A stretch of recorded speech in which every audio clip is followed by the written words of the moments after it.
Right. Welcome back to the Stoke podcast. I got Matt Annabel on today, who just completed the 500-mile Pinions and Pines course, and that barely touches the surface. But welcome. Thanks, Quinn. Stoked to Yeah, be here. Thank you. you're welcome. Um, and so, Matt, let's just dive into it. We were just talking. This is a coffee shop talk or a brewery talk, where you and I are just gonna just bump some words and thoughts into each other's head. But let's go into the Pinions and Pines a little bit. And um, first off, Dana puts on an amazing event. And Yeah, absolutely. how was your experience? Because there was a 300-mile, um, and that's the one I was kind of eyeing. But Uh-huh. you decided to do the 500-mile. Like, what were your thoughts coming into it? That's funny. You asked that question. I'm glad you did. So I blame my entrance in the 500 mile all on my friend Karen Pocock, who I met at the along with a fellow named John Phelps. They're both close friends of mine now. But we all met on a Colorado Trail race last summer, just out there. We didn't know each other beforehand, and just spent a lot of great time, great moments riding together out there. And so we kind of stayed connected after the race, and I think it was last fall. Like Karen was tuned in to Pinions and Pines and heard there was going to be a 500 miler, and John and I didn't really know much about it. And Karen's just like, let's all do the Pinions and Pines next May, and this is fall, and we're all like still reveling in our Colorado Trail experiences, and like there's not anything on the calendar, you know, but wanting to get out there, and so we're just like, yeah, let's do it. Let's do the 500. Let's do the hard one. And we didn't know what that meant really then, but it kind of they do the registration for, or this year they did anyway, for the race. I think it was in January, and so you had to kind of like start thinking a little bit more about it in January, and then you know January to May is a long time, and my buddy John actually was pretty far down the wait list. There was a wait list. There was like a lot of interest in January and signing up for it, and he didn't even get in on like sign up days. We're like, oh man. And as it got closer, he got in. Like, people dropped off the entrance list, and then by the time late April rolled around, it's like, oh my gosh, this is about to get real. Like, I didn't start riding. I ski a lot in the winter, like Nordic ski, and I didn't start riding other than a like trainer ride here or there until early April. It's like, man, I got to ride 500 miles in a few weeks, and we were all in that boat. But I'm so glad I did. I don't know, like, doing it again. I'm kind of jealous of the 300-mile experience, and like the like because you saw we didn't have that many people participate in the 500, and so day one is like amazing. I love day one of these things because you're around all these other people.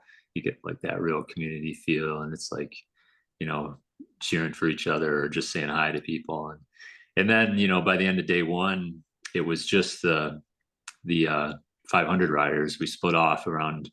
We were on the same course as the 300 riders until about a little under 100 miles, and then we split off. And that night, I was fortunate. I was riding with Seth Holmes and Dylan Turner. We were in this little, Three Musketeers charging the Black Canyon Trail in the dark, and that was awesome. And I rode with Dylan on to little town of Mayer, Arizona, that night. And then I didn't see anybody. I saw I saw one of the racers really briefly descending out of the Bradshaw Mountains the next day, but then I didn't really see anybody until the third day again. So yeah, it's like the 300 riders. I think you're kind of in the mix. There's a lot more of them. You're like, maybe with sleep in there and stuff, you're like, you're leapfrogging folks and getting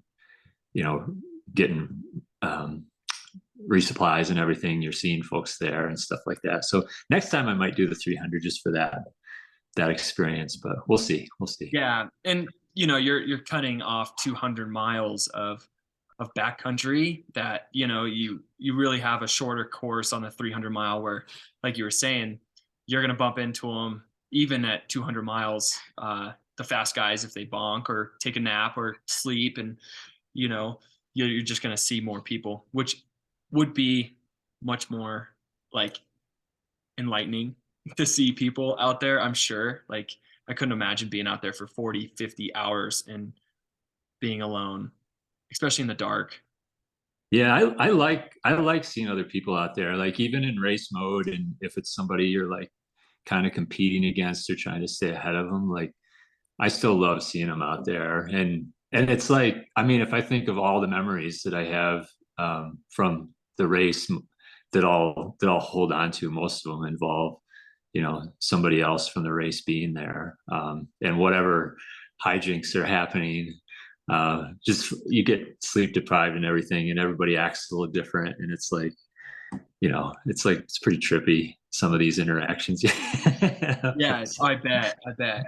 Yeah. Um, and the weather this year was Oh yeah. absolutely crazy. I remember, so I was signed up for Pinions and Pines in the same boat as you. I was put on a 60 plus wait list because I signed up, I think 2 days after it opened, Oh thinking, yeah.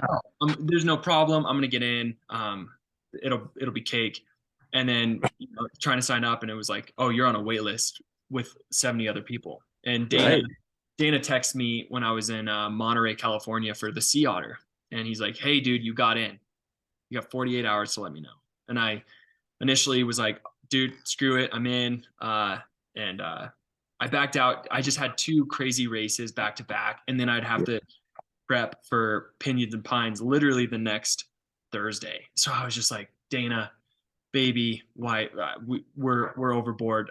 Dad's Uh, racing way too much. I gotta, and we were gonna move to Colorado on the Monday after Pinions and Pines. So I was like, would I even be available like to physically move us to right. Colorado on Monday? So a lot of factors, but I remember because I was signed up knowing where you guys were, the storms, because I was in Cottonwood, Arizona. That's where I live, you know. Oh, And okay. so, I mean, I was just seeing these storms roll in, and I just was thinking about you guys the whole time. Like, I cannot imagine being out there. It was. Did you get hit with some storms? Oh yeah. Yeah. Day one, there were some folks that got hit pretty hard. That were still like in the Kasner, like that Kasner descent, and then Yeah. between there and Cottonwood, there Yeah. was a storm that rolled through there in the afternoon. I was with, and a lot of folks were further west from there, from Cottonwood, when that one came through, and I didn't get wet. There was a lot of wind, some lightning, a few raindrops and stuff. But the first day, yeah, I felt kind of lucky. I like dodged that one. And then I'm trying to think. We did end up going through as we went over Mingus, the Hmm. big mountain there. There was like some signs that you could see where some of the early riders had to battle a little bit of death mud for a short stretch there. And we Yeah. did get into I'm thinking back now, we did get into like a short stretch. I remember going through with Dylan Turner just before sunset in this big descent. We went through a pretty short patch of death mud, but it was like eye opening, just maybe 100 yards on a steep hill.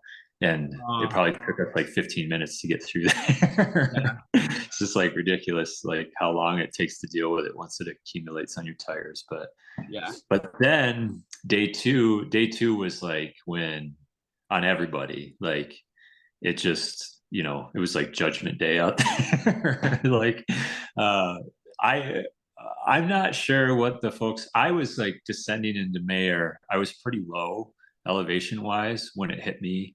And actually I'd almost made it into Mayor when it started raining. And I got to Mayor, and there's a Circle K there that was like a key resupply on both the way out and the way back at like miles 120 and one or in 200. And I was nearing mile 200, and it's raining on me. I'm like 2 miles from town. It's like, but not muddy yet. And I'm not soaked yet. I'm wearing my rain jacket. And I get to this intersection. I'm like a couple hundred yards from the Circle K, and I turned the wrong way.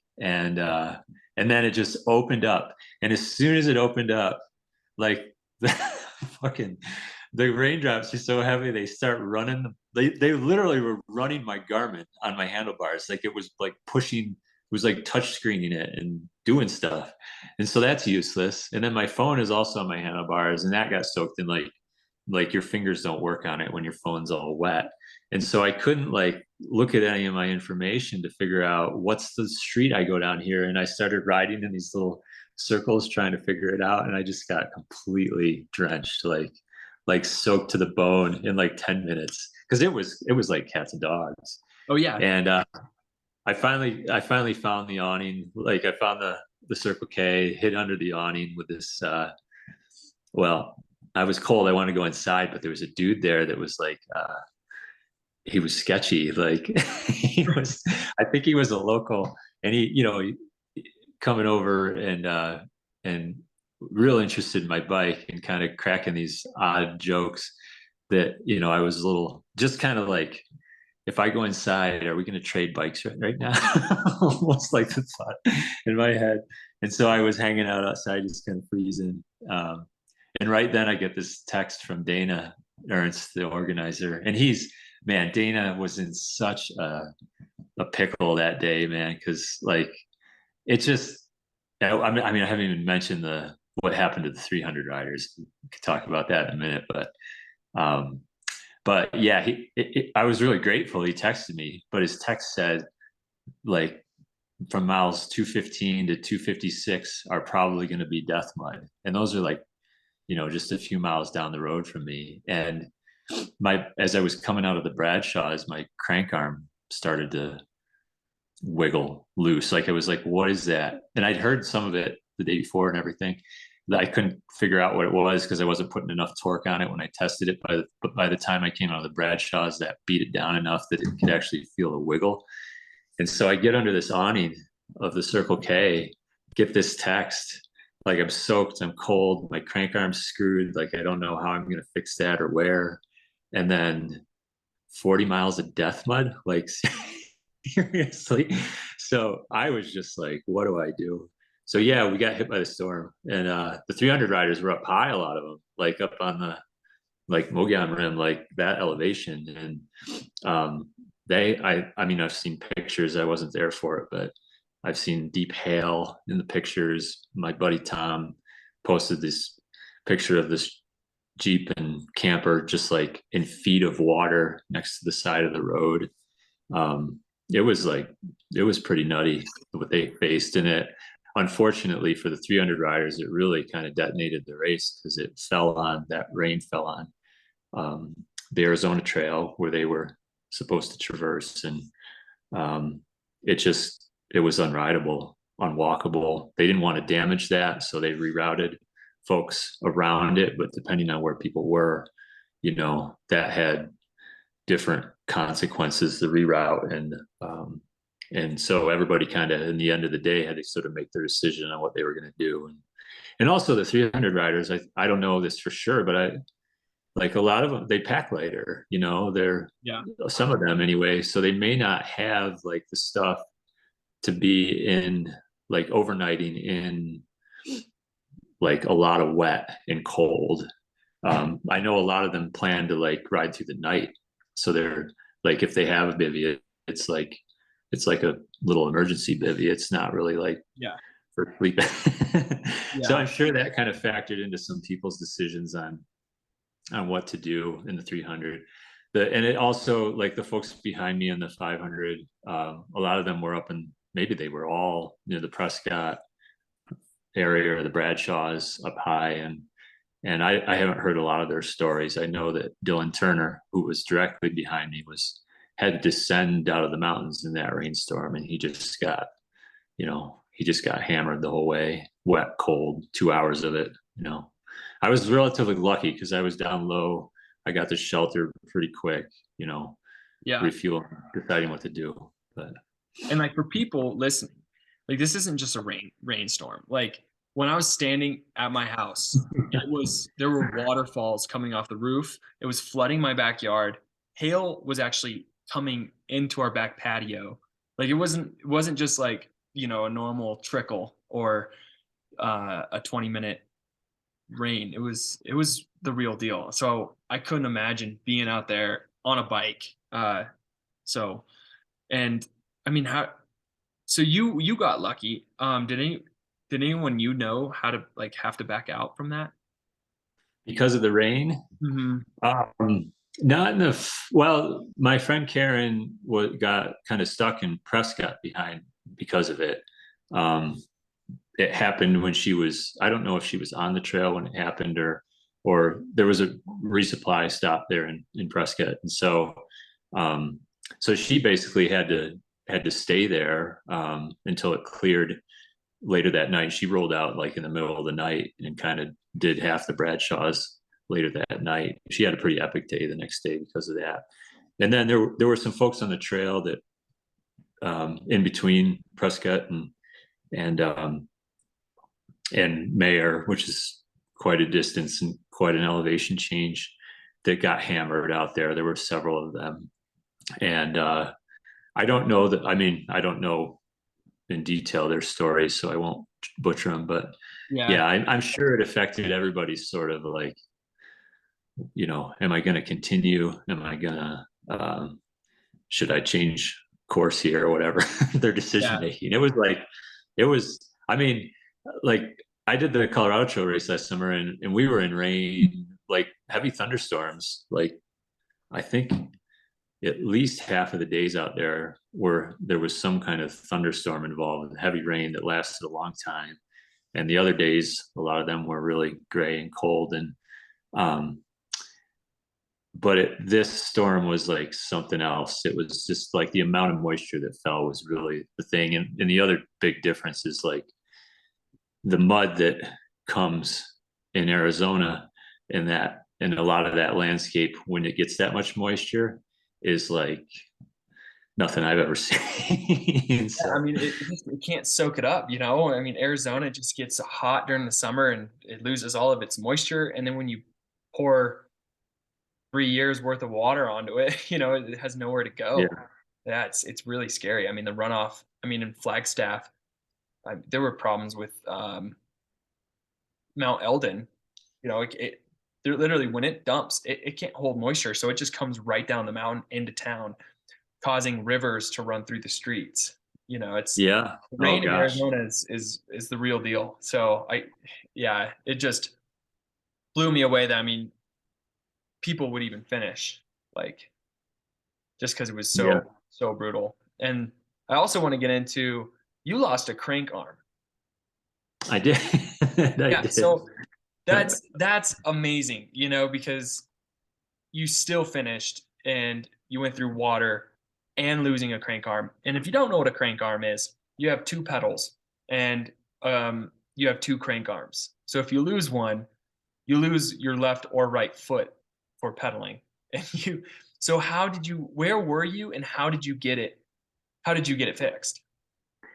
Yeah. So I mean, it was an epic 24 hours. I knew it was coming loose, coming in to Mayor out of the Bradshaws in the rain, and then there was like a decision point I had to make there.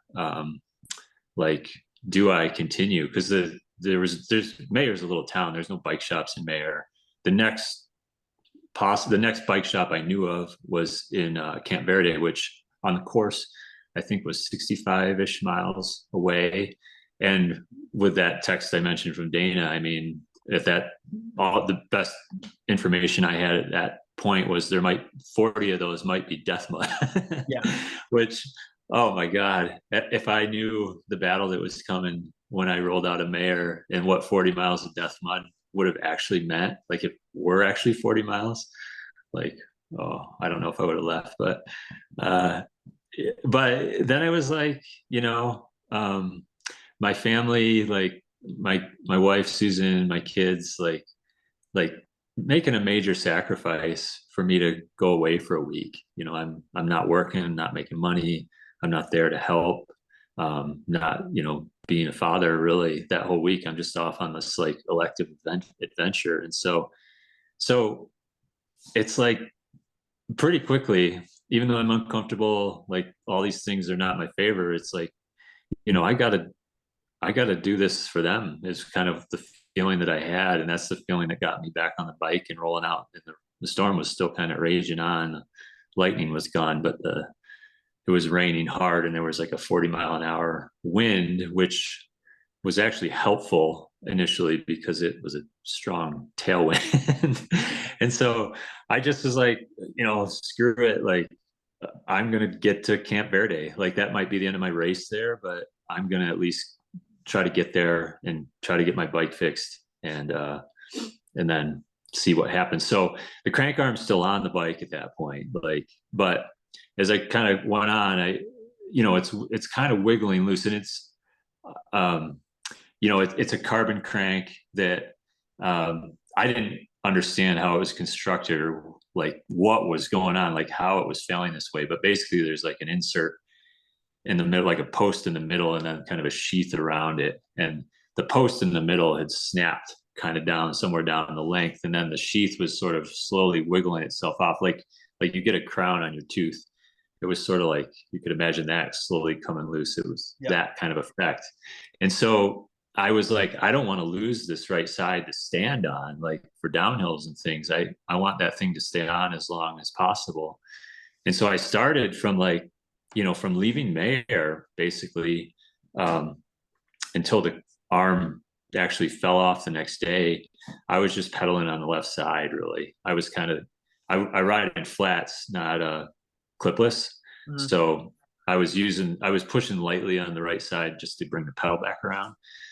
And I had this, I don't know why, I had in my mind this whole time, okay, when it falls off, I'm just going to pedal on the left side. But you can't do that in flats. Like, there's no way to pull the pedal back. You're just screwed. And so for some reason, when it actually did come off the next day, it was like a surprise to me that, oh, I have a scooter now. I don't have a bike anymore. But yeah, there was luckily the death mud didn't come until like 15 miles after it could have. And then for quite a while, it was sporadic. Like, you'd go through a patch that you'd have to push in the weeds on the side and clean the tires so they keep rolling. Then you'd get to a rockier section and go. And that was sporadic for about 5 miles. And then we came to these creek crossings. Sycamore Creek was a big water crossing, and I needed that water bad. And I filled up there with 5 liters. I think at that point it was like 30 miles from Camp Verde. And I was like, that's got to be enough. And then we hit this, it was real tease, like these improved gravel roads for a mile or two. And then just blam, like the worst, like capital death mud I'd ever experienced. And I think I ended up going like 2.5 miles over the course of 3.5 hours until it dried enough that we could, start pushing again and then start riding again. And that was like just next level work. It was, you couldn't roll in the road. It was just, it would, within a wheel and a half revolution, your tires bound against your frame with mud. And so you basically had to clean the tire enough that it would roll, pick it up, put it in like weed patch along grass, like cat claw, cactus, is all mixed along the edge of the road, and roll it. And that grass was kind of wet. And so it would kind of put moisture on the mud, and you could actually roll without it accumulating until you hit like another patch of mud on the side even. Then you either had to pick it up and carry it to the next. And these are, at this point, the bike's like 70, 80 pounds, with the mud on there. Yeah. It was just so much work. And I was so thankful when it started drying enough. And then, but, I got on the bike once it dried out enough. And within a mile of that, I just like stepped on the right crank too hard or whatever. And it just went straight to the ground.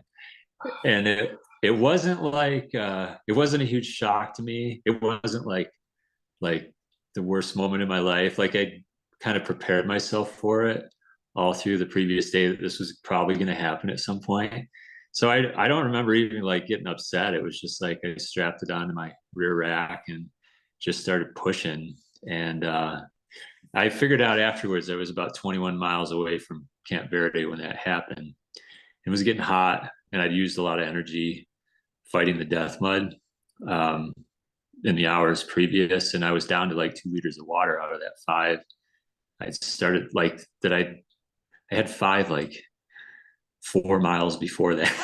So it Yeah. was that much of a fight, and I was realizing, man, I don't know if I got enough water to get there, and so I just went into rationing mode with the water, stopped eating because you eat, then your body needs more water.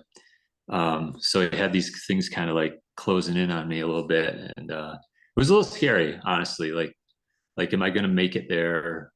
Um, or I wasn't. I knew I wasn't going to like let myself get in huge trouble. If I got too hot or whatever, I would just hang out under a tree and like wait till it got cooler and then move later in the day. I wasn't going to you know, like make an emergency out of it. But I did dip this nasty puddle just in case. I had like these 48-ounce bottles on my front fork, and I dipped one of them. I was like, all right, and I had a filter. It would have ruined the filter, but like I could have had more.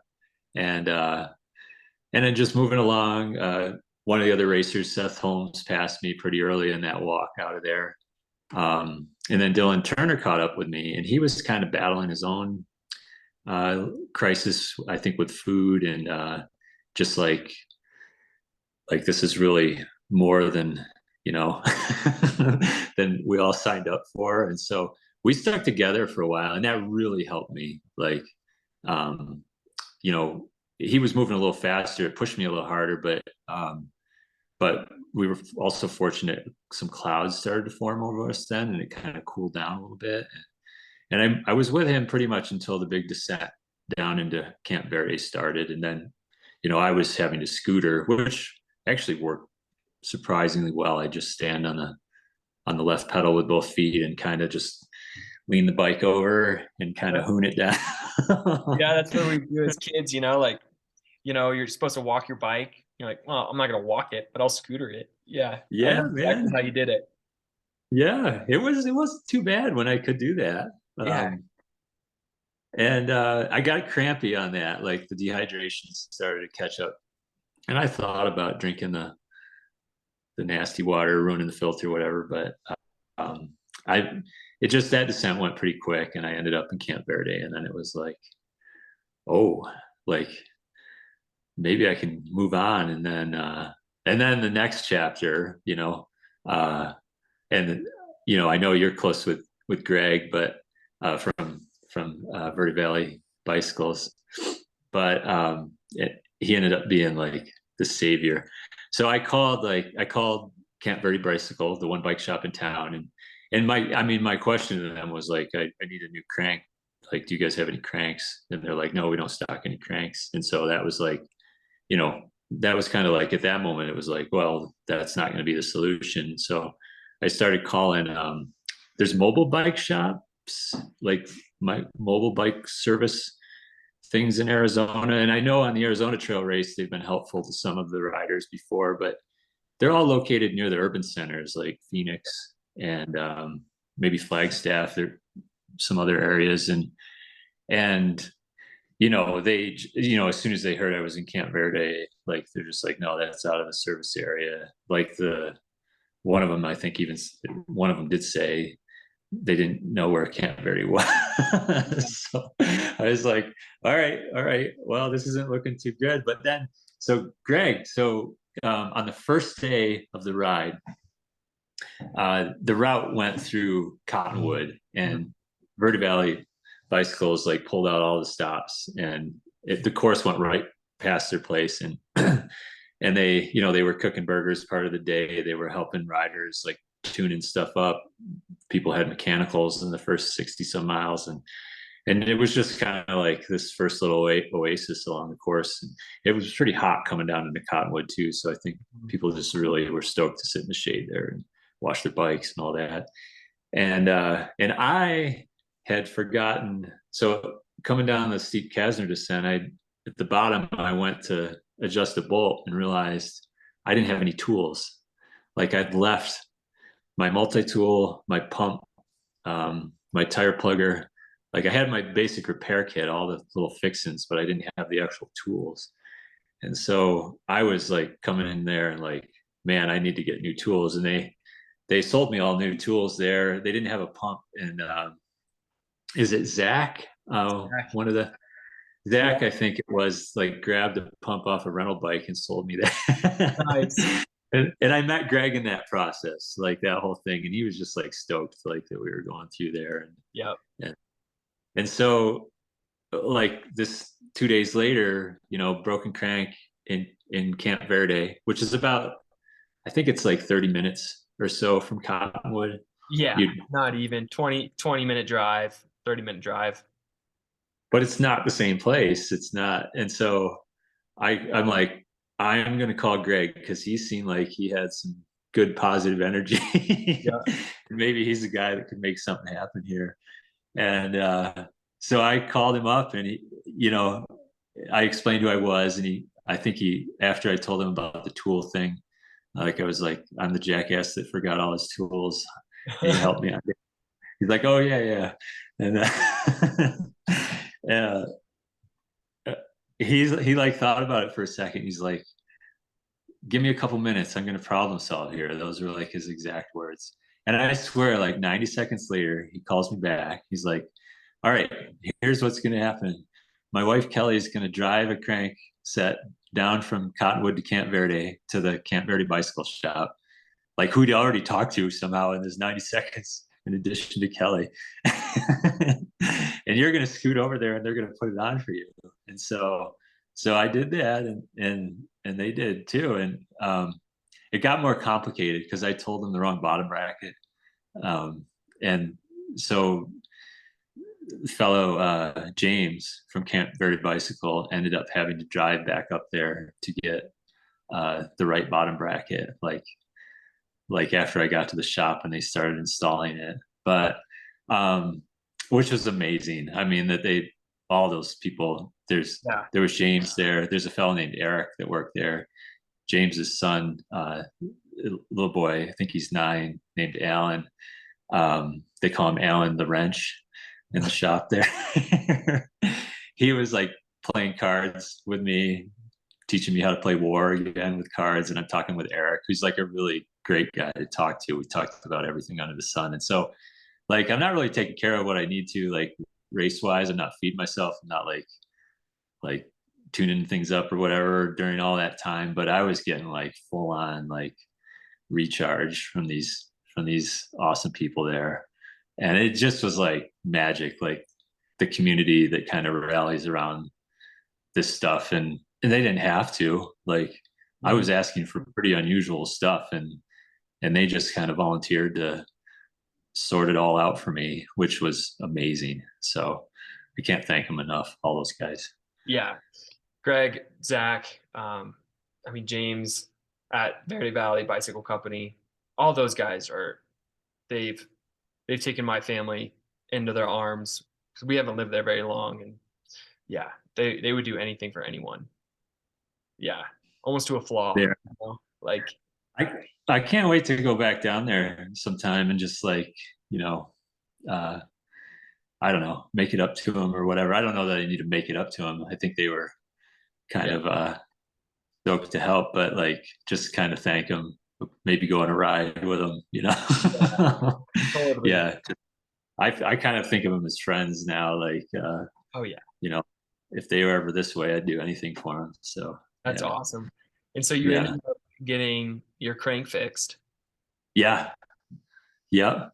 And crank fixed. It took a little while because of me, because my like misidentification of my own bottom bracket. Yeah.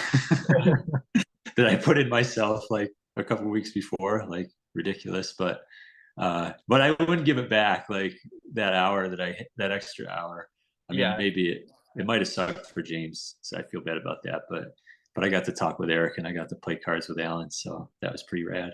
But after that, I rolled out and I called my wife. I was like, and she had been following. I mean, my family they knew what was going on. They were kind of nervous, like, am I going to make it out of there? I'd made it out of there a few hours before. that would, like, it was safe and everything. But then I called her to tell her I was like gonna move on up the road now. And it's one of those, I don't know,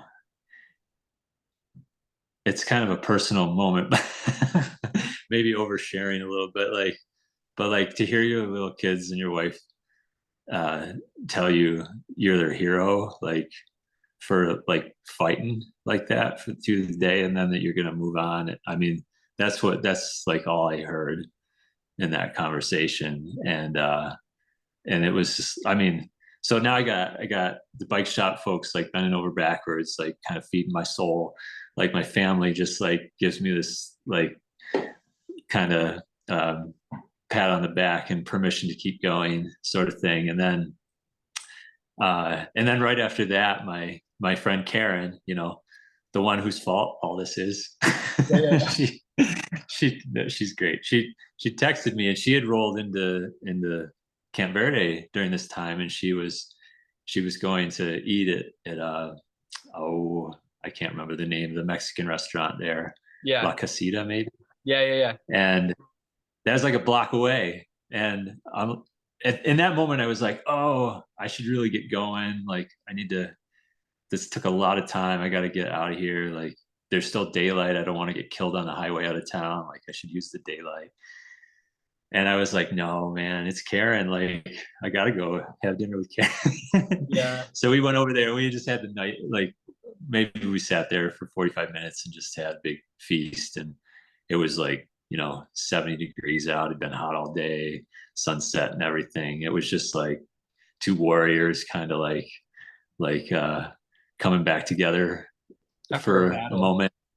Yeah, man, it was rad. And then, then I rolled out of town, and it was dark, but you know, my my heart was full, my stomach's full, like my soul was full. And I just felt, and I hadn't freaking pedaled in 24 hours, and I was so stoked to pedal. Yeah. And I pedaled through the night that night. I went, that was one of my goals going into the event, actually, was at some point to pedal through the night, to like, without sleeping, to see what that was like. And it ended up being that night, and I suffered for it, like, after. But I don't know, that was like, that whole day is the part of the race ride that is going to stick with me. Like, everything after it, there were cool moments after it too, but there was some pain fighting through. Like, the gratitude kind of starts to slip a little bit, and I was just kind of like battling to the finish after that.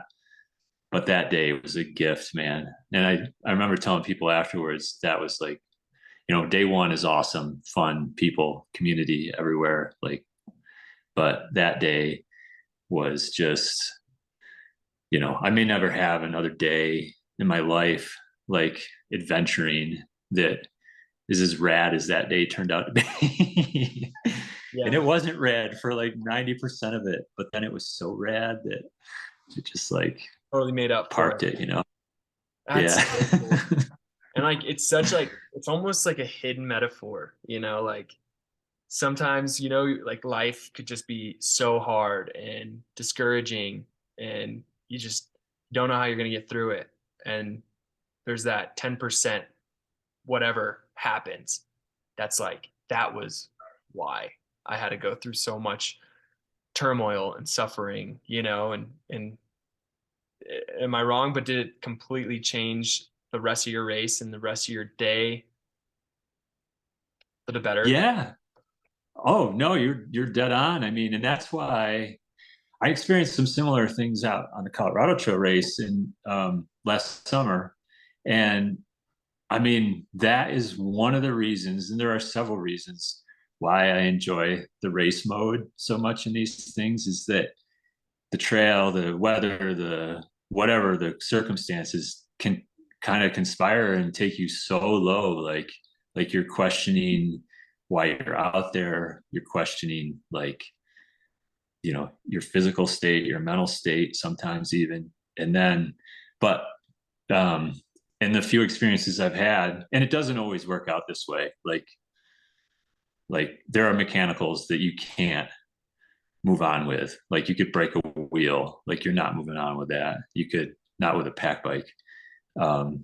You could. My buddy John was riding with a one of those Pinyon gearbox bikes with the belt drives, and the gearbox like imploded. There's no way to get that fixed. Like, and there's all sorts of mechanicals that can take you out. There's all kinds of injuries that can take you out. But then there's like this like fuzzy area, like what I was in with the crank, like this is like a legit reason to stop. like safety wise, whatever, like no one's gonna hold it against me if I stop with a broken crank. My family will forgive me, or whatever.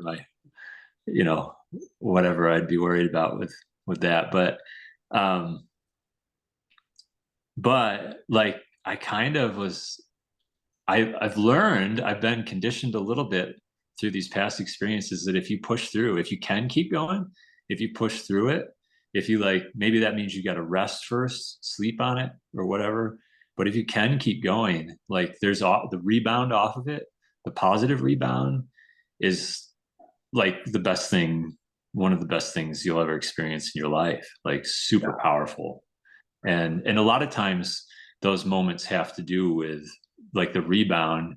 The energy for that comes from maybe not you, might come from something out on the trail, like a gift of nature, might come from, one of the other racers, might come from like some trail angel or whatever. And it's amazing how little it takes when you're low, like a positive input from any of those sources is just like the other way. Yeah. So yeah. I want to dive into that a little bit. Kind of, we discussed earlier about your Colorado Trail experience, and the Colorado Trail. I'm born and raised here. Trails around here are no joke. I've been living in Arizona, so the Colorado Trail race is amazing because of its backcountry. When you climb, you're not just climbing a hill, you're climbing a mountain, then you're traversing a ridge, and then you're descending down sometimes, really technical, sketchy downhills, and you have a slope to your left, where it could be very dangerous. But you discussed earlier of an experience, that you've almost a spiritual experience that you had on the Colorado Trail. And if I would love to kind of dive into that a little bit. Yeah. So last summer I did the Colorado Trail race. It was actually my first bikepacking race ever. I was familiar with parts of the Colorado Trail. I lived in the Denver area for a number of years, and I'd say I'd ridden most of the first 150 miles in pieces before, just on day rides and things. And then some things near the other end, near the Durango end as well. There's a whole lot in the middle I didn't know. And I didn't know anyone doing the race at that time. And I had a number of like 3-4 day tours under my belt, not on the Colorado Trail, but in pretty rough, like Colorado high country stuff, similar, but not nearly as long or hard. And so there was a lot of new for me doing that race. Like, it was my first real exposure to the broader bikepacking community in an event type thing. And like I immediately fell in love with it because of that. The community. We rolled out at 4 a.m. So you're not like, I don't know anybody. It's dark. You're saying hello to people, but you can't even see their face or whatever. So you don't know who you're meeting at that stage. So it's kind of weird that way. But as the sun comes up and, the day rolls on, I was around a lot of riders for the first day. There was different places that people would stop to get water. Or there's a place called the Stage Stop Saloon late that day where a lot of people ended up together. And I got to really meet a few of them, and several of them, like I would end up being around later in the race. And I mean, there was some amazing, I've got so many stories from that race, but I think the one that was most impactful. I know the one that was most impactful happened on day 4 for me, which I'd woken up that morning. I'd had a really big push from Buena Vista the day before to this place just short of it's a pretty storied section called Sergeant's Mesa. It's sort of in the middle of the course. I can't remember exactly the mileage, but it's 20 some miles, 20, 21 miles of nasty kind of motorbike torn, like really rocky, not super rideable trail. Way more rideable than the Death Mud was in Pinions and Pines, but yeah, you're pretty far into the race. You're tired. A lot of rocks, a lot of steep hills in there, super steep. Some not super long, but super steep. And I woke up that morning feeling sick. Like I slept for 2 hours. I'd woken up chilled. My throat was sore. I was coughing up these little white projectiles, and my legs felt like crap. It kind of achy.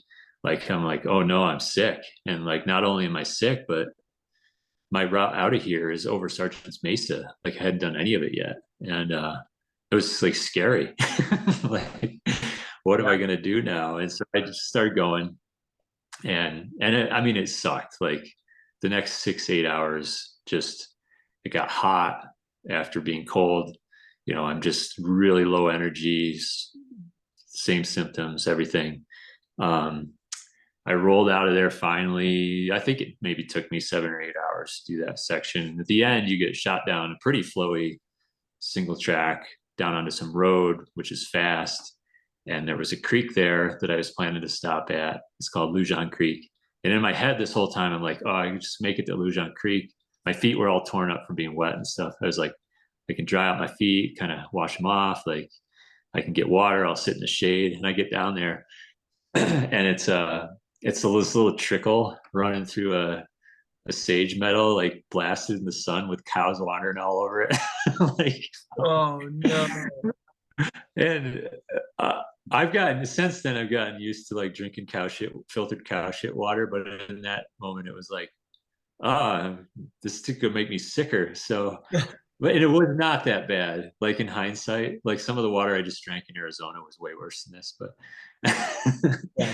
but it just like, it's adding up, like feeling sick, like just the trail's not what I thought it was going to be. It's not being forgiving or whatever. It's just kind of tearing me down, and I continue on, and I knew the La Garita detour is coming, which is like a 55-mile road detour around wilderness area, pretty fast because you're on roads, even though there's some pretty good climbs in there, 2 passes. But I still had 14 miles of like trail before I got there, and I'm coming off 20 miles of Sergeant's Mesa that took 6-8 hours. I'm like, that 14 miles is going to take me forever, but it ended up being really fast, like flowy and stuff. And so in my head, I'm like, stuff's starting to turn around a little bit, like, oh, that was better than I thought it was. This is like the first good thing that's happened to me all day.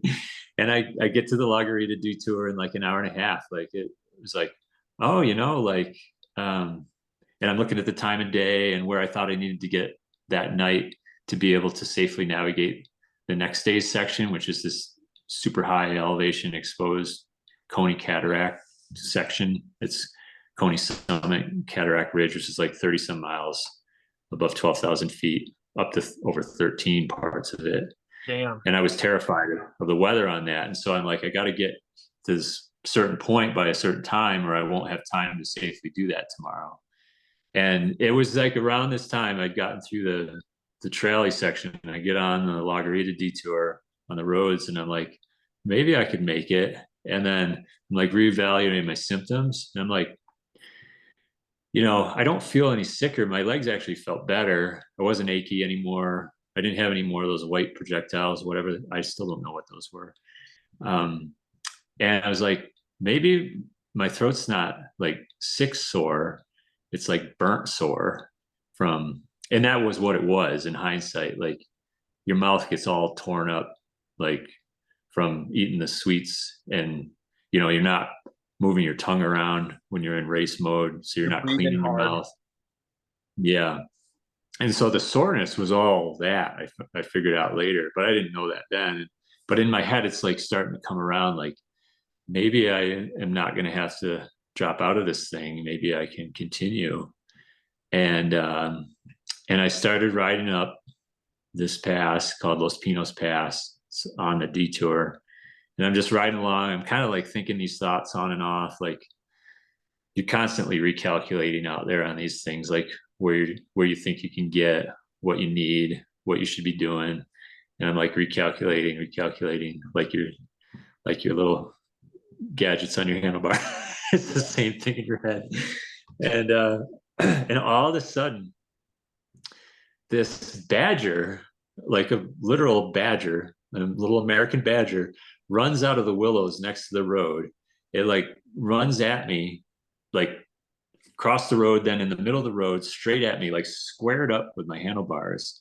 And I was a little ways away from it still when this initiated. And then it pretty quickly like turned around and started running straight down the road ahead of me, and then peeled back off into the bushes. And like, I think for anybody else it'd be, well, I shouldn't say that, but you know, like when I tell that story without any context, it's like, well, it's just a badger, you know, it's like a marmot ran out, whatever, whatever. But the backstory on it, like for years, I've called my father, who has advanced lung cancer and is like a couple years now past his prognosed expiration date by the doctors. I've called him a crusty old badger. And for years, I've called my son, who's now 4 years old. He was four then too. Badgie, like baby Yeah. badger. I call it.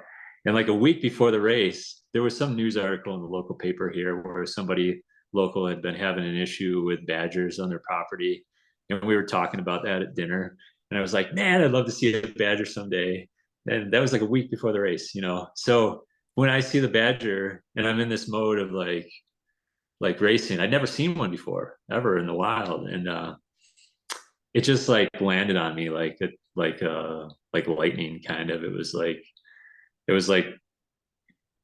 like a message, you know, like I don't know, spiritual thing really. And it was like the message was persist. And I didn't think about it or anything. It just was like, you need to go. And it was like ancestral kind of feeling to it, family, like those family attachments, and just really powerful. And I cried. I like cried the rest of the way up Los Pinos Pass.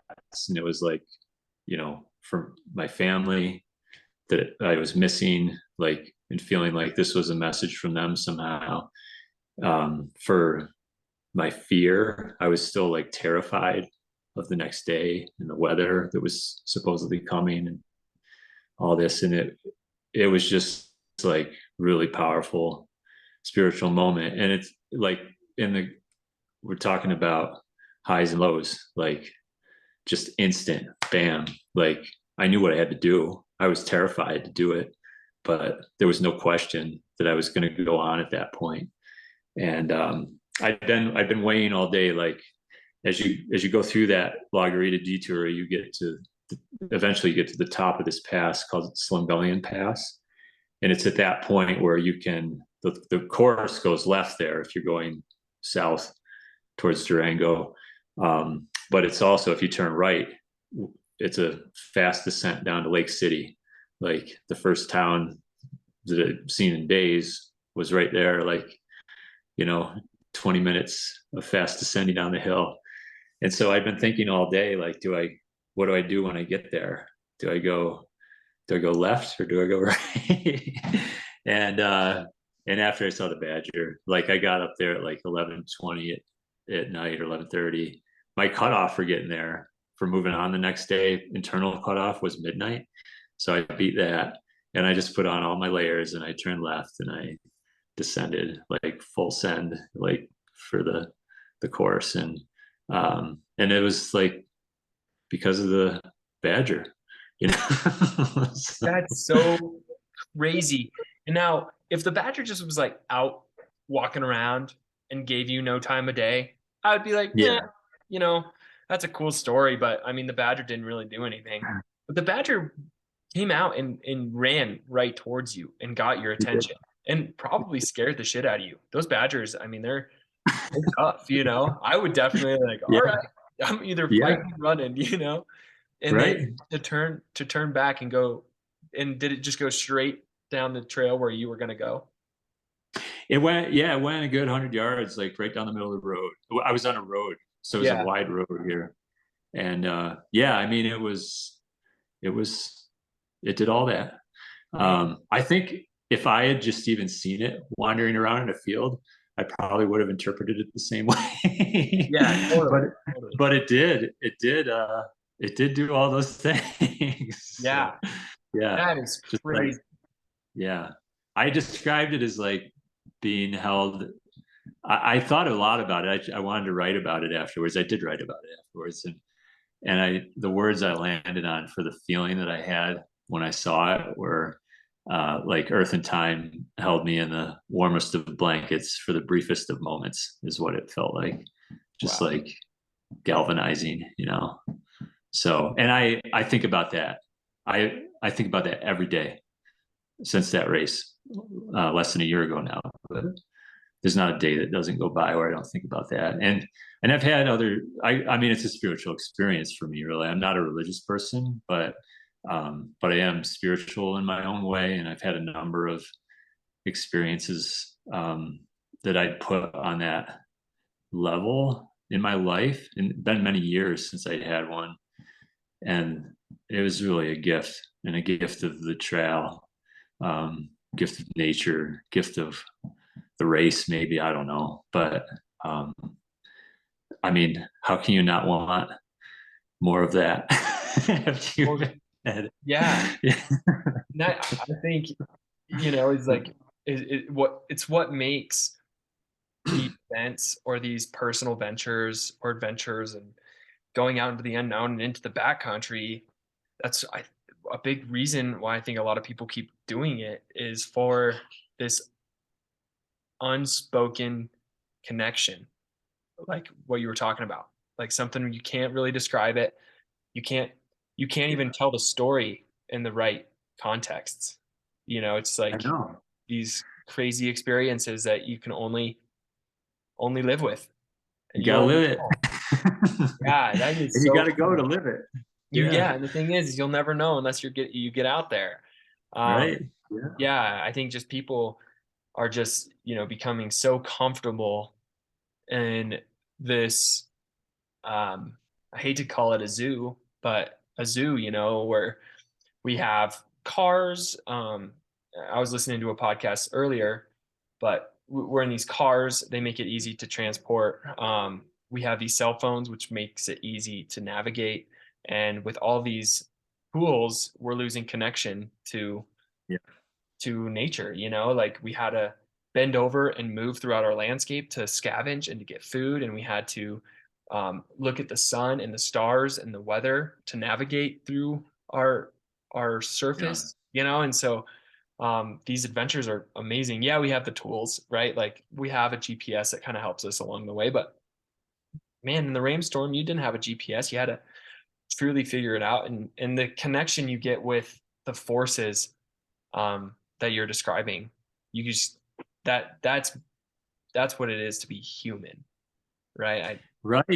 And we Yeah, are as a species, we're so much more powerful than like, than we test ourselves to be these days. Like you're saying, we have all these aids I mean, they soften us really, and they make us,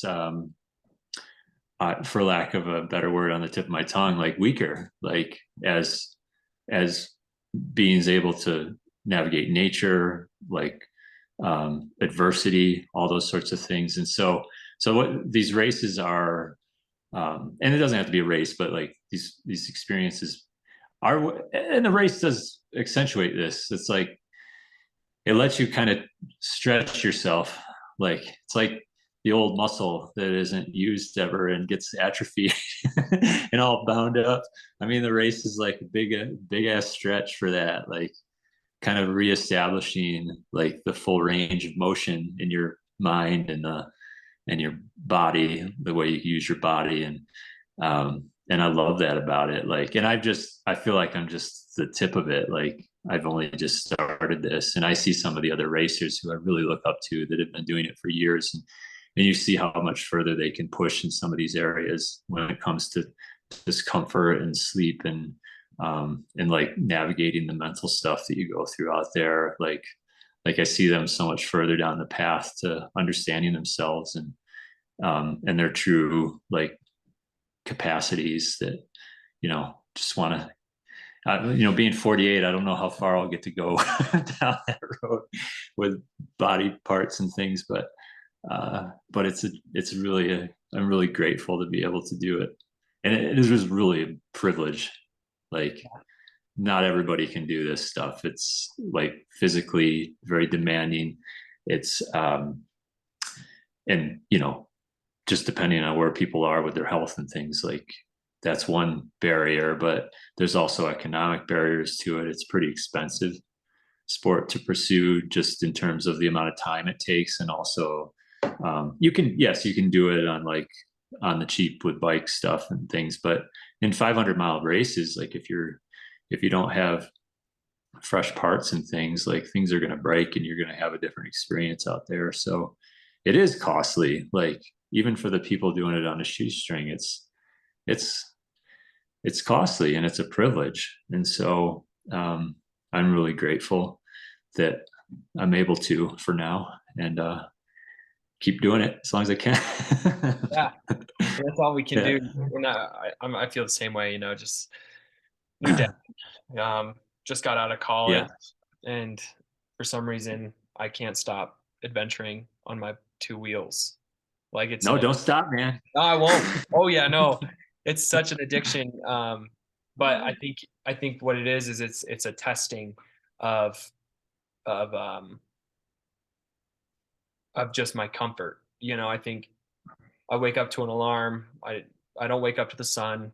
I it's like it's a comfortable life. Yeah. So I think every time I get out onto the bike, I'm just trying to push that comfort zone, trying to get out of it, trying to test myself. And even if it's, a 30 to a 80-mile ride, you still kind of get that same like, oh shit, where's my next Oh resupply? yeah.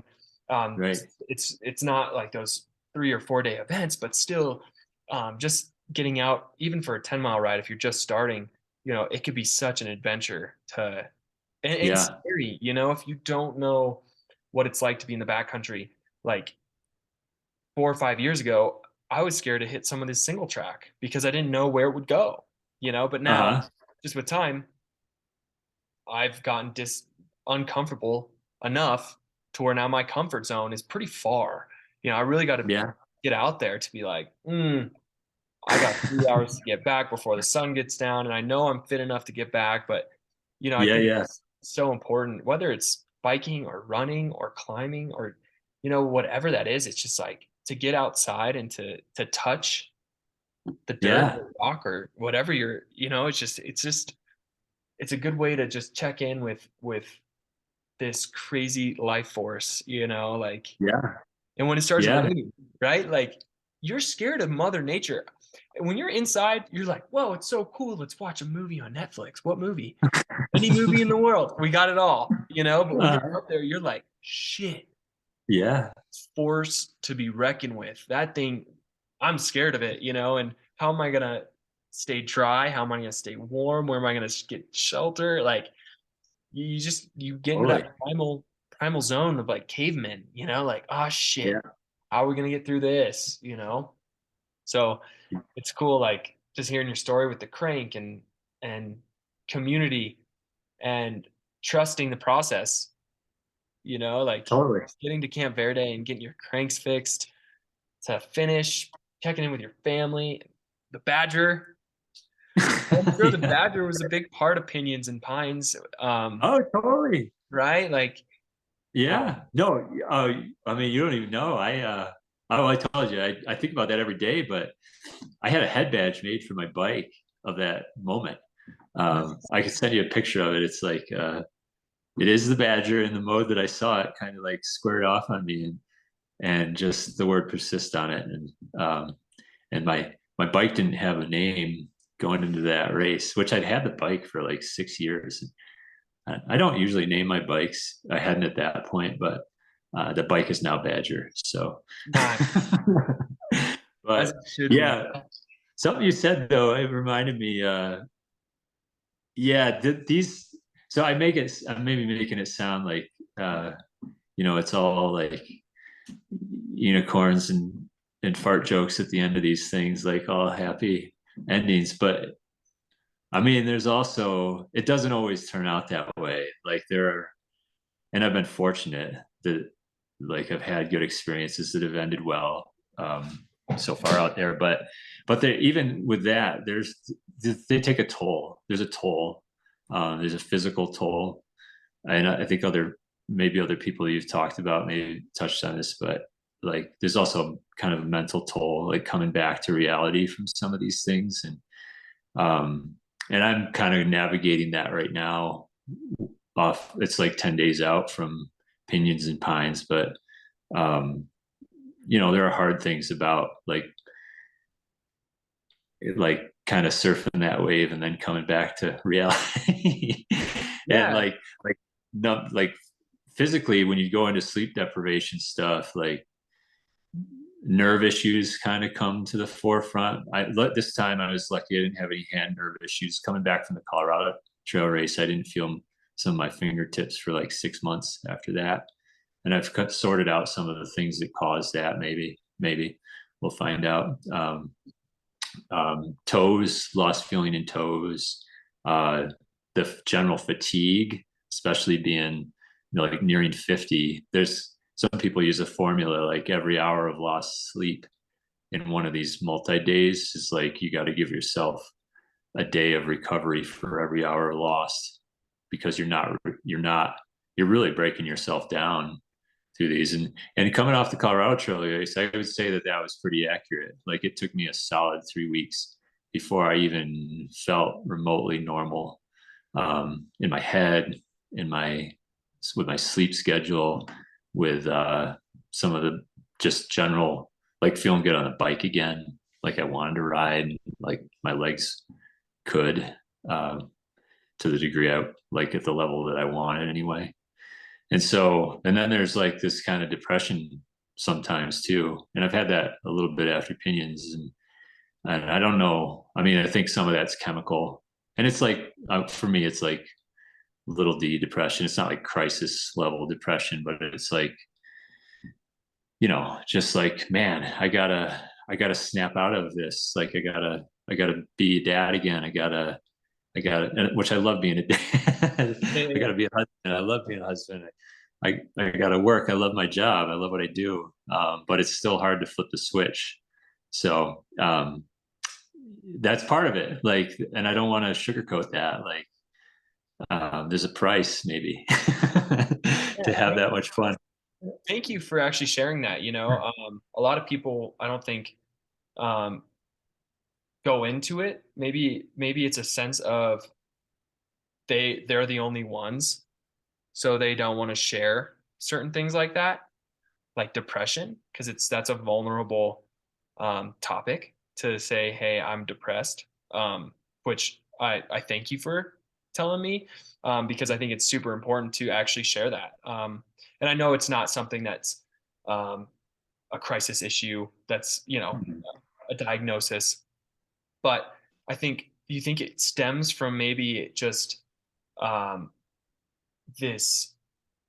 I don't want to say stimulus because that kind of narrows it or broadens it, but do you think it's because of just this hyperdrive of problem solving and being completely immersed with um, being alone and being the highest high you could possibly be and the lowest low? So do you think it kind of comes from once you are in normal life in a bed and these normal comforts that we get used to? Like, what do you think it is? Yeah, I don't know, and I'm definitely not an expert on it, so I don't want to like mislead anyone. But like in terms of what I feel, and I can tell you about that. Like, yeah, part of it is like you're running on adrenaline you're like, for so long, like there's literally, for me anyway, in the two races that I've done, like it's almost like your body knows when you're nearing the finish. Um, physically, things start to change. I've had this happen in both of them, where in the last day, my legs swell up like balloon. And a lot of racers that, like, you're upright, you're like 20 plus hours a day, you're pedaling or walking or whatever. It's like pushing fluid down into your lower extremities and your hands too, taking a beating on the bars, and then they're also kind of low within the context of your whole body. And but like for some reason, like that doesn't happen to me, or hasn't happened to me, like in days 1, 2, 3, 4, 5, or whatever it is. It's like the last day, whatever the last day. And the last day was different in the Colorado Trail race. That was day 6 and change for me. In Pinions and Pines, it was 4 and change, but the physical reaction was the same to the last day. And I slept similar schedules in both, like they're comparable efforts maybe, but just one was shorter and the other was longer. But and then the next day after is like, I can even have imagined myself riding a bike. Yeah. But I do feel like if I was out there and knew I had another 100 miles to go, like my body wouldn't have shifted into balloon mode, you Yeah. know. So I think there's some chemical things kind of feeding that, like your brain knows it's nearing the finish, and some triggers start to go off, and you start to like go into recovery mode. Maybe I think that's some of that's all recovery. There's also kind of like there's a fog with the brain stuff, when you're sleep deprived, when you haven't been recovering your body for, you're not sleeping enough to recover between these efforts every day.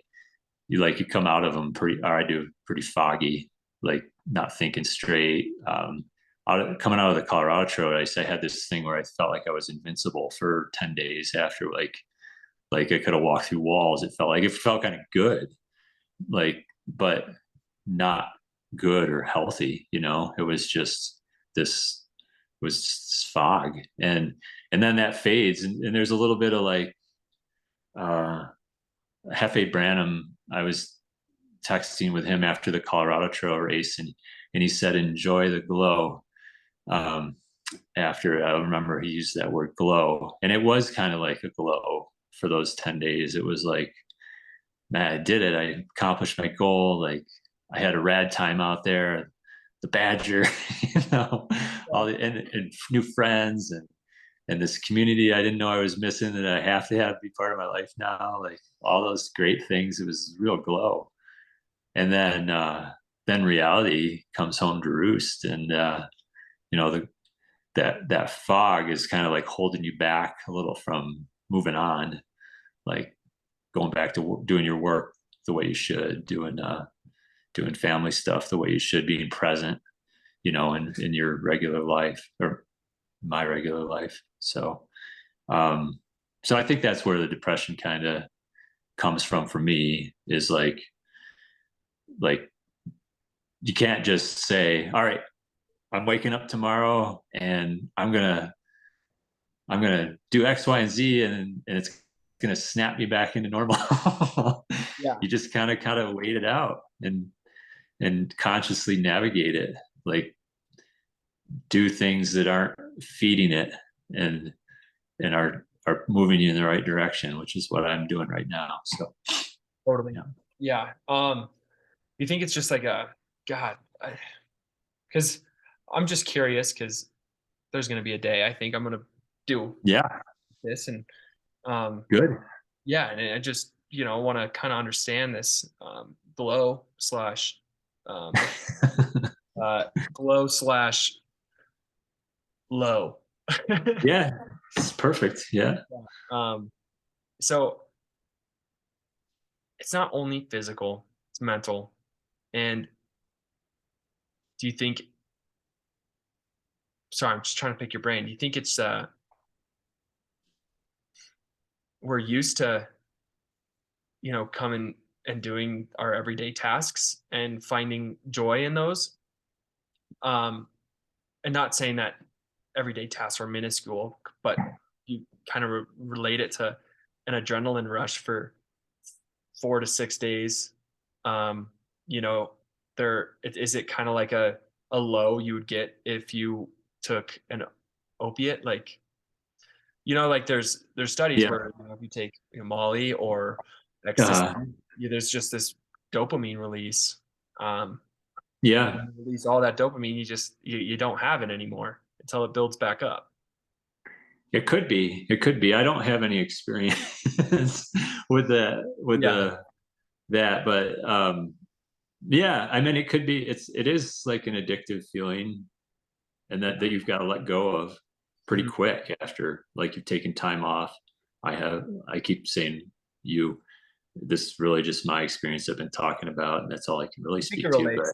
I think it relates to a lot of people though. So But so yeah, I think there's mental parts of it. There's physical parts of it, chemical stuff that's happening with your body as it's processing, and I think you just gotta acknowledge that that might happen.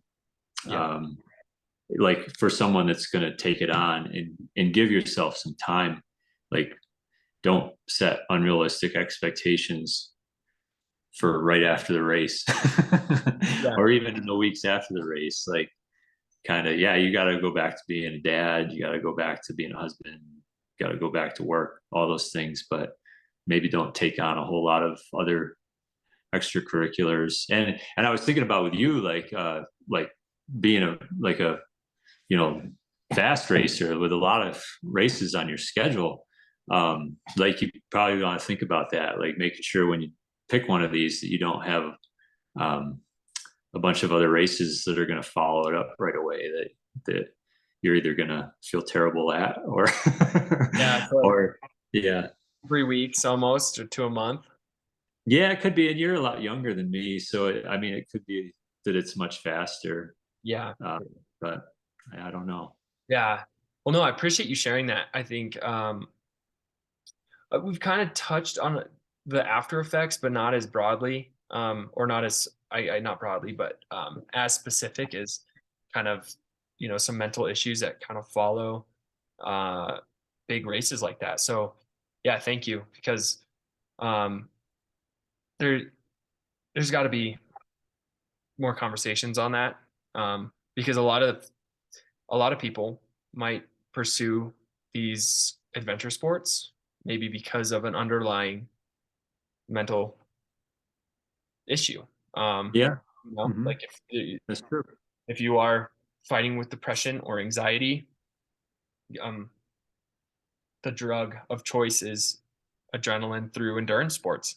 You see it a lot. You see some of these top athletes who have had past issues with mental health, um, and they have to not just focus on continually to uh, race and train, to kind of quiet down um, that that noise in the head. Right. Yeah.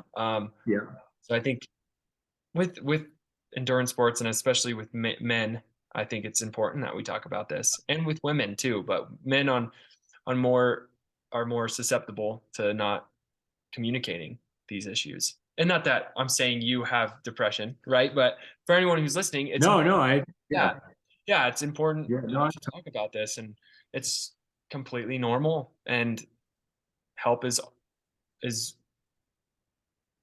amazing. To talk to someone about it. I totally agree. Like, I think everybody should talk about it. That, I mean, everybody's situation is different, and there are reasons people might not want to talk about it, but that's talking about it is one way of navigating it in a healthy way. So, Yeah. um, yeah, and yeah, there are. You don't have. You can do these things. You can go these places and see these things without going so far down that road too. Like, of that might take you to, like, the race mode that leads to body damage and um, brain damage, if you will, Yeah. uh, emotional damage. Like, you can sleep out there. Like, you can go into tour mode. You can, like, and I've done a lot of tours, and I come home and I feel recharged, and I don't feel any of this. Like it's really kind of the race mode, the sleep deprivation, the riding, like riding, just keeping going. That takes me there, and I think other folks too. But I don't know. I get so much out of that. Like the return that I've gotten so far out of it is like outweighs the few weeks of battling after, Yeah. whatever it is. So, and it's always like, well, what can I do better next time that maybe I won't have to face such challenges afterwards? And I feel like I've addressed some of that with my hands, and that's helped. I haven't really figured out like the sleep thing. Like, yeah, I get so messed up. Like from the first day, this happened to me in both the races I've done. I get a migraine on the first day in the afternoon, and it doesn't happen again during the race, but it's like a passage I kind of have to go through when I'm riding like long days. And then the first night I won't sleep well. Like I'll hardly be able to sleep. And then after that, my metabolism is full bore. Like when I go to sleep and I'll wake up, even if it's just an hour later, I'll wake up drenched in sweat. Like even if I'm laying on top of the sleeping bag or whatever. And I don't have any control over any of those things. And Yeah. it's like infuriating, but yeah, the lack of sleep and the lack of rest, recovery while you're out there does all these things. It's responsible for all these things. It's not nature's not responsible for it. Uh, the other racers aren't. It's just it's race mode. Yeah. Yeah. And one, I think it's so beautiful that I think even the best ultra distance runners or bikepackers who on the outside look like they've got it figured out are still doing what you just said, still figuring out their sleep, still figuring out their nutrition, their recovery. I think it's a never, there's no insight. There's no ticket. It's like you're only trying to do this thing more efficient and better. And so you can be more recovered when you're home. And also there's there's a breed of people who, yes, want to tour, and that's great. And I totally agree with you. You don't have to go into this deep deprivation, this deep race mode. But there's people like you and I that I think I need to do it once a year, and be satisfied. But I need it. It's like this. It's this need of discovering more about what I can do. I'm sure you're Totally. the same. It's like, how far can my physical body go? And then when my physical body goes, where does my mind go? And then Yeah. what do I actually think about all the time? Because I think you get into the subconscious and you get into areas of the mind that you just don't access on a day-to-day basis because we're so distracted, and we go back to Yeah. the comforts. We're so distracted. Pick up a phone and scroll through Instagram and judge and like and comment, and Yeah. then so we don't Yeah. have time to reflect. We're not Buddhist Right. monks doing that all day, but yeah. So Oh man, I gotta tell you, that reminds me. Sorry to interrupt you. no, no, no, no. Yeah. What's up? Well, so I don't like when it's another difference between touring mode and racing mode. Yeah. Like I've gone out on tours where I've like explored every crevice of my mind, like all the things and I even day rides. Like I think that's my thinking time. I often go alone. I almost always go alone because it's sort of my thinking time. And then in race mode, so I thought, oh, race mode is going to take me to like even deeper into my brain crevices, and I'm going to learn so much more about myself. And yeah, it did in some ways, in like primal ways, but mostly in race mode, what I think about is like what's next, like super present. Like I should be eating now, or I've got 2 hours to get to this spot before that thing closes, or in 3 days, like if I'm not here, I'm going to get killed by lightning, or like all those things. Yeah.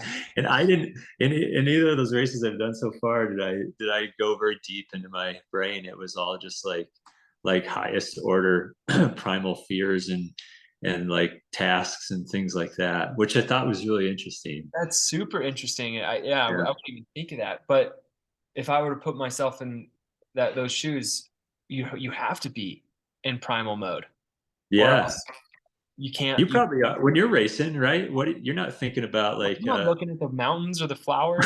I'm full on like, okay, I'm 45 minutes in. I need to gel, and then I'm like, okay, oh, I haven't drank any water yet. But drink water.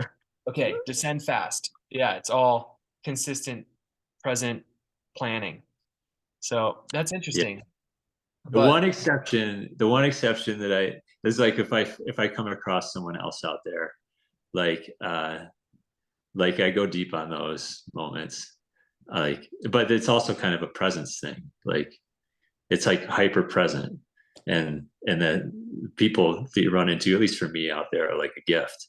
And it's like, you know, I want to maximize this moment because there might not be another interaction for like 100 miles, 24 hours or whatever. So yeah, but in some ways, like I wish I could live my normal life more like that. Or because you get home, you got this, that, and the other to do, and busy, busy, busy, and that's not the case out on the trail. You got one thing to do, and and then when that something different or new comes into your life for a moment or two, it's like you get to appreciate it a little bit more. So it's one of those other things I like about being out there. Yeah. interesting. Yeah, you dig it, dude. I love it. Yeah, that's so cool. I like it. Why can't I do that more when I'm here? That's it. Yeah, right. Like Well, that's life's complicated. Yeah. life is complicated, but it's so cool. It's cool what you did. It's cool what you're gonna do. I'm stoked to be talking to you with and hear your story. Because yeah, I follow you on Instagram. I see your, you know, broken crank, and I know you're grateful and all that. And but to hear your story and to kind of almost put myself in your shoes for a little bit, it's cool. So I appreciate you. Thank you. I Yeah, appreciate you too, man. yeah. Yeah. Thank you. Yeah. No, and I'm glad Greg and Kelly could help you. Like I said, those guys are angels. They've done more than enough for me and my family, and uh, they continue to help us out and to support racing or baby or just anything. They're always there to help. So it's cool that you met them. Yeah, they're true trail angels. No doubt. No Yeah. doubt. They're the best. Yeah. Well, sweet dude. Anything else you want to cover, or where can people find you? I've got on Instagram, I'm Matt, not at, I'm Matt dot Annabel. Pretty simple. I've got a little blog. It's more of just a journal I started. So I in the past year or so, I'm a communications consultant by trade, and I've always been kind of a jack of all trades with video and graphic design and writing copy for. I work a lot on land, water, and wildlife conservation campaigns, and but I've always been like if I had one word to describe what I do, what is that? And then the last year, I kind of gravitated towards writer, and so I started this little blog type website where I've started to write kind of, it's like a lot about these experiences that we've been talking about. Um, and I don't know where it'll go. I want to explore writing a little bit more kind of creatively in this area of my passion here now. And so that website is mofogo.org. It's MOFOGO. And that stands for Move Forward Go, which is my mantra out there on the trail. And I don't know. I hope I'll just keep adding to that. So That's funny. The first thing I thought of was motherfucker go. yeah, it could stand for that too. Yeah, yeah, yeah. Oh, that's my mantra. Nice, nice. Yeah, Okay, so mofogo.org. mofogo.org. Yeah, Okay, yeah, cool. I'm gonna check yeah. it out for sure. I Oh, want to, cool. Thanks, yeah, man. dive into more of those stories that you were talking about. But Yeah, I Um, want to write a book eventually, and it probably won't be like, it's not going to be like a trip report. It'll be like, I don't know, like navigating this whole conversation we've had. Like, I don't know exactly what the idea is yet, but like the title. Now, obviously, I don't know, but understanding Badger. yeah. I don't even know if it's about me, the book yet. It's Yeah. more about like, yeah.